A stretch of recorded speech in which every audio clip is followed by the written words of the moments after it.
नमस्कार एक बार फिर से स्वागत है आपका हमारे चैनल फिल्मी मीता पर। और आज मैं लेकर आई हूँ खाकी the Bihar chapter web series, जो कि हमने नेटफ्लिक्स पे देख लिया है। उसका रिव्यू क्राइम थ्रिलर सीरीज है जो कि नेटफ्लिक्स पर स्ट्रीम कर रही है। और इस सीरीज के क्रिएटर और राइटर है नीरज पांडे। नेटफ्लिक्स ने उनके नाम को बहुत अच्छे से यूज किया है, खूब बड़े बड़े अक्षरों में दिखाया है कि उन्होंने ये किया है।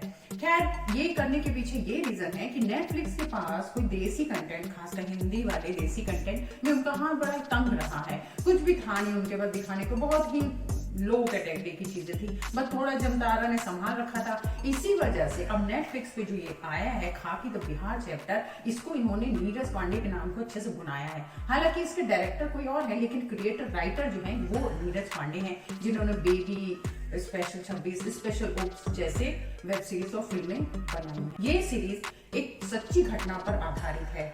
बिहार डायरी नाम का एसपी अमित लोढ़ा जी ने एक बुक लिखी है, जिसमें उन्होंने अपना खुद का एक्सपीरियंस शेयर किया है कि जब वो बिहार में पोस्टेड थे तो उन्होंने कैसे एक गैंग था, अशोक महतो गैंग, सीरीज में इसका नाम है चंदू महतो गैंग।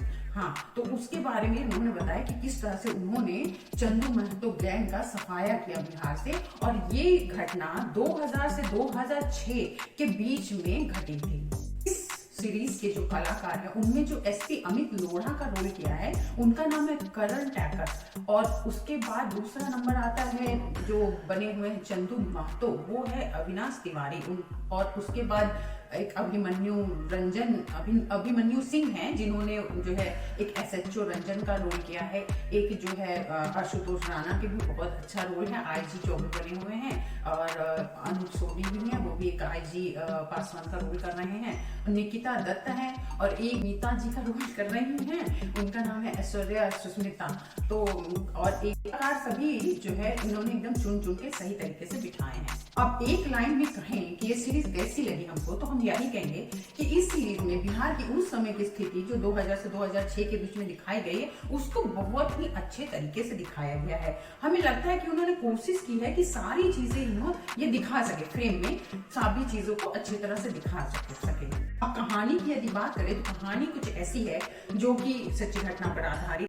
पहले सीन में तो दिखाते हैं कि जो पुलिस वाले हैं, पुलिस का बिहार में पूरा जो ग्रुप है वो एक बहुत ही कुख्यात अपराधी चंदन महतो को चारों तरफ से घेर लेते हैं और इंतजार करते हैं कि हम उसके ऊपर शूट करें या पकड़ें, कैसे पकड़ें। लेकिन वो इंतजार करके रहे हैं किस बात का, कि उनको ऊपर से फोन आएगा, और जब फोन आएगा बड़े अफसर का तभी पकड़ेंगे। और इस तरफ दिखाया जाता है कि ऊपर चल रहा है इलेक्शन, और वहां पर जो बड़े उनके अफसर बैठे हैं आईजी डीआईजी, वो ये सोच रहे हैं कि सरकार किसकी बनेगी। अब भैया सरकार जो करंट चल रही है अब वो भारी मतों से मतलब आगे बढ़ रहे हैं, तो उनको लगता है कि सरकार इन्हीं की बनेगी, तो वो ऑर्डर दे देते हैं कि भैया चंदन महतो को पकड़ लो। अब नीचे से नीचे ऑर्डर जाता रहता है, आईजी देते हैं एसपी, एसएसपी देते हैं एसएचओ को, और वो पकड़ लेते हैं, मतलब पकड़ने जाते हैं, ऑर्डर मिलता है। और जैसे ही वो पकड़ने जाते हैं, उनको इसे घेरते हैं, तब तक कॉल वहां से आ जाता है कि लो दूसरी पार्टी जीत गई। चंदन महतो जिस पार्टी से रहे, मतलब छोटे, वहां पर जात सिस्टम बहुत था, एक उच्च जाति वाली पार्टी रही और एक जो है थोड़ी पिछड़ी जाति वाली पार्टी रही।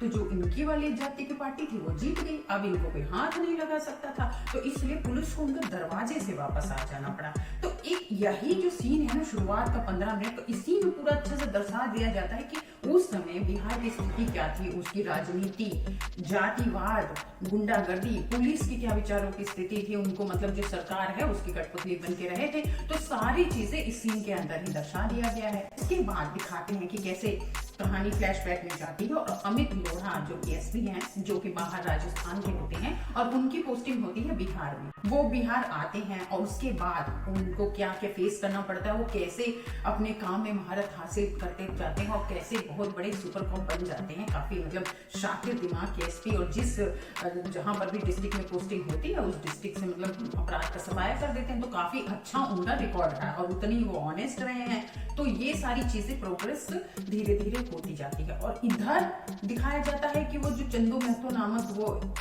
व्यक्ति था पहले, जो कि एक ट्रक चलाया करता था, लेकिन वो कैसे एक अपराधी बना जब उसके हाथ में पहली बार पिस्तौल आती है और उसके सामने हवलदार खड़ा होता है तो उसको समझ में आता है, हवलदार देख के डर के छूट जाता है पीछे, तब उसको समझ आता है कि भैया पिस्तौल ताकत क्या होती है, तब से वो बना है अपराधी। तो इधर इनका दिखाते हैं एसपी साहब का कि कैसे वो बढ़ते बढ़ते 4-5 साल में आगे बढ़ के एकदम अच्छा पोस्ट पे पहुंच जाते हैं और मतलब अपराधियों को की मनोवृत्ति को अच्छे से पहचानने लगते हैं। और इधर ये अपराधी बढ़ते बढ़ते बढ़ते एकदम कुख्यात अपराधी बन जाता है। और उसके बाद वो होता है इन दोनों के बीच का क्या चूहे बिल्ली का खेल, मतलब कि साहब कैसे फिर क्या क्या तिकड़म लगाते हैं, क्या स्ट्रेटेजी से और कैसे पुलिस वाले दौड़ भाग कर पुरा के कैसे इनको पकड़ते हैं। इसमें राजनीति जो लोग कर रहे हैं, रोटियां सेक रहे हैं अपनी, उनका क्या हाथ होता है, ये सब देखना काफी रोचक रहेगा।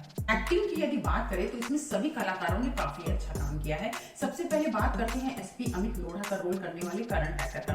तो इनके ऊपर क्या था कि कोई प्रेशर था नहीं कि मतलब बिहारी टोन पकड़ने का, क्योंकि इनको दिखाया गया है कि ये बाहर से आए हैं, राजस्थान से आए हैं। तो इनका जो रोल था बिल्कुल सही था, जैसा पुलिस वाला होता है। तो वो ईमानदार है, ऑनेस्ट है, फैमिली मैन भी है, परिवार भी है, उनका बच्चा है, बीवी है। उसके अलावा कैसे वो समझते हैं खेल को, शुरुआत में आते हैं कितने सीधे होते हैं, भोले होते हैं, फिर धीरे धीरे वो इन सब मतलब बिहार की राजनीति, बिहार के वातावरण, बिहार के लोगों से मिलते जुलते घुलते हैं इनके बीच में। मतलब उनके जो चरित्र है वो किस तरह से ये डेवलप करते हैं और वो धीरे धीरे डेवलप होता है और अंत तक तो एकदम शेर बन जाते हैं। और क्या ये सब चीज करण टैकर ने बहुत अच्छी तरीके से निभाया है। अब बात करें अविनाश तिवारी की, जिसने चंदन महतो का रोल किया है, तो उनका काम भी काबिल तारीफ है, क्योंकि वो भी बंदा जब गरीब होता है और ट्रक ड्राइवर होता है, लेकिन उसमें होती कोई बात आग होती है, मतलब एक वो ईगो और एकदम अकड़ रहता है उसके अंदर भरा हुआ गुस्सा रहता है, जो कि वो उस वक्त क्योंकि गरीब होता है तो वो दिखा नहीं सकता, शो नहीं कर सकता। लेकिन जब बाद में वो बन जाता है अपराधी, तो किस तरह से उसका अहंकार बोलता है, किस तरह से वो जो है लोगों को अत्याचारी दुराचारी बन जाता है, किस तरह से वो बच्चे तक नहीं छोड़ता है, उनको सबको गोलियों से भून देता है। तो वो जो उसका ट्रांसफॉर्मेशन दिखाते हैं, मतलब वो चीज बहुत ही शानदार रहा। उसमें कहीं कहीं कुछ भावनात्मक सीन भी है, उसका जो इमोशनल पहलू है उसको भी उन्होंने बहुत ही अच्छी तरीके से निभाया है। बात करें तीसरे स्तंभ की, तो वो है अभिमन्यु सिंह, जिनको एसएचओ रंजन का रोल मिला है, जो कि पहले सीन में हमको दिखे थे, जहां पर वो बेचारे बेबस लाचार खड़े हैं और सामने उनके चंदन तो खड़े हैं चंदन में, तो लेकिन वो कुछ बिगाड़ नहीं पाए उनका। तो वो जो लाचारी उनके चेहरे पे दिख रहा है, वो एक ईमानदार पुलिस वाले हैं, वो कुछ करना चाहते हैं, वो क्राइम हटाना चाहते हैं, मगर वो मजबूर हैं, वो कुछ नहीं कर पा रहे। लेकिन बाद में जब उनको उनका साथ मिलता है अमित लोढ़ा जी का, तो उसके बाद वो क्या क्या कर दिखाते हैं, ये बहुत ही सही है। क्योंकि वो बेसिकली है भी बिहार से, तो उनका जो टोन है बोलने का, जो बिहार को समझने का तरीका है, नजरिया, वो बहुत ही सही है। इसलिए उन्होंने बहुत ही अच्छे से अपना किरदार निभाया है। लेकिन सबसे ज्यादा मजा जो जिसको देख के हमको आया है, वो है जिन्होंने रोल किया है आईजी चौबे जी का। जी हाँ, वो है अपनी आशुतोष राणा।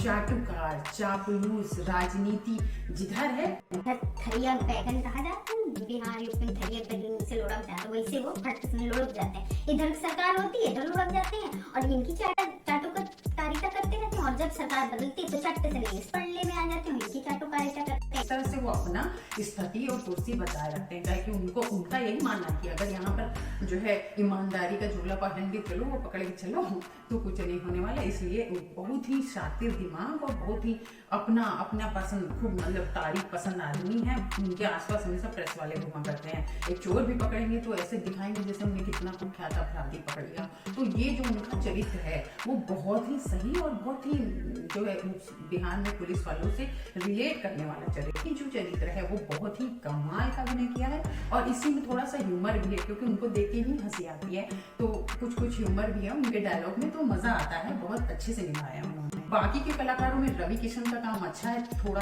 कम ही काम था लेकिन अच्छा किया है। एक जतिन सरना है, उन्होंने भी अपने काम जो उन्होंने किया है चमनप्रास साहू का, वो उस रोल में काफी अच्छे बैठे हैं, उन्होंने बहुत अच्छे से निभाया है। मीता जी का काम किया है श्रेया सुस्मिता ने, तो उनका भी जो रोल है उन्होंने बहुत अच्छा किया है। निकिता दत्त ने जो है इनकी पत्नी का रोल किया है अमित लोढ़ा जी का, तो वो भी उनका काम भी अच्छा रहा है। तो मतलब बाकी के कलाकारों ने भी अच्छा काम किया है। अब बात करें पॉजिटिव की, तो इसमें बहुत कुछ पॉजिटिव था। सबसे बड़ी बात तो उस समय की बिहार बिहार की जो स्थिति थी उसको बहुत अच्छी तरीके से दिखाना कि क्या स्थिति उस वक्त थी, क्या लोकेशन था।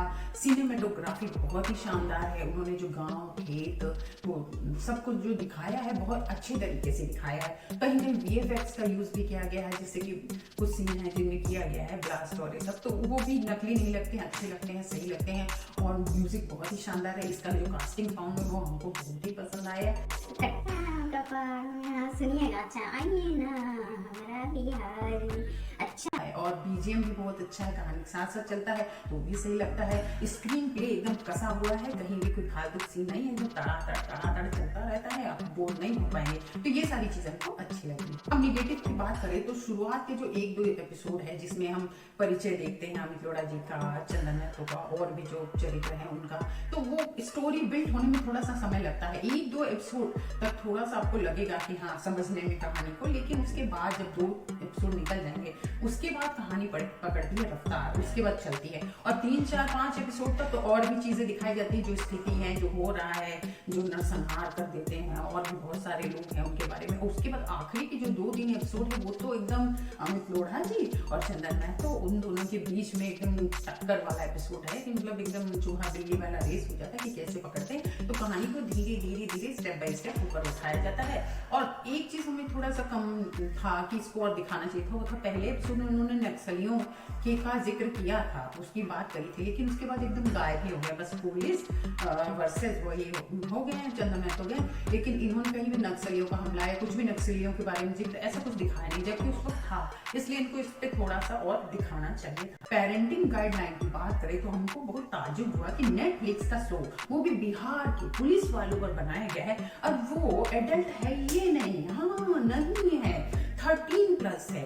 हाँ, बड़का बच्चा सब देख सकते हैं, ऐसा कोई सीन नहीं है, ऐसा कोई ज्यादा गाली गलौज नहीं है इसमें। तो हमको बड़ा ताज्जुब हुआ कि नेटफ्लिक्स पे वो भी बिहार क्राइम देख रहे हैं और ये एडल्ट ही नहीं। लेकिन खुशी भी हुई कि हाँ लड़का बच्चा भी देख सकता है, 13+ बच्चों को आप ले जाओ और ले जाओ कहाँ है देखना तो हाँ दिखा सकते हैं। ओवरऑल हम कहेंगे खाकी द बिहार चैप्टर ये हमको बिल्कुल भी डिसअपॉइंट नहीं किया है। इसने करीब 70-75% बिहार का सब कुछ पकड़ा है, सब कुछ दिखाया है और उसके रंग में रंगा है। थोड़ा बहुत 19-20 तो हो ही जाता है, तो इसको आप एक बार तो जरूर देखिए, हम तो आपको फुल्ली रिकमेंड करेंगे। और इसीलिए हम इस सीरीज को 5 में से 3.5 में से 3.5 स्टार देते हैं। हो गया, अब हम चलते हैं और अभी नए आए हो तो सब्सक्राइब करो, वैसे फटाफट बेल आइकन टिपो ताकि हमारे को पता चले आपका हाँ और हम अच्छे लग रहे हो, हमारा वीडियो अच्छा लग रहा है तो लाइक करो, शेयर करो, कमेंट करके बताओ। देख लियो तो आपको कैसा लगा सीरीज, या देखना है तो बताओ, और कोई और का रिव्यू चाहते हो तो ये हो बताओ। तो चलो चल रहे हैं। जय श्री राम, जय हिंद।